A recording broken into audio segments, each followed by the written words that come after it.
तुम्हाला प्रॅक्टिकली भेटता आलं नाही, तुम्हाला आज आनंद वाटला. मी गोरगावकरांना धन्यवाद देतो.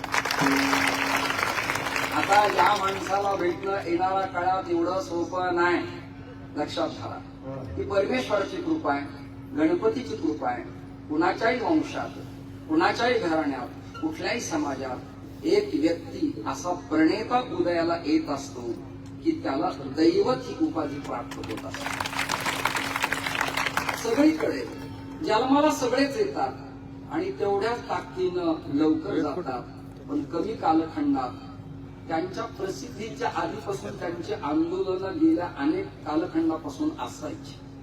परंतु परमेश्वराची असीम कृपा, आई वडिलांची कृपा, नगद नारायणाची कृपा, त्या कृपेला आपण कृपांकित आहात. राजसत्तेला आणि देशसत्तेला भय निर्माण करणारा एक ताकदीचा सत्पुरुष माझ्या संपूर्ण जीवनात मी एकटा पाहिला, त्यांचा म्हणून सामान्य गोष्ट. मला वाटतं मी आधी वेळ वाया न घालवता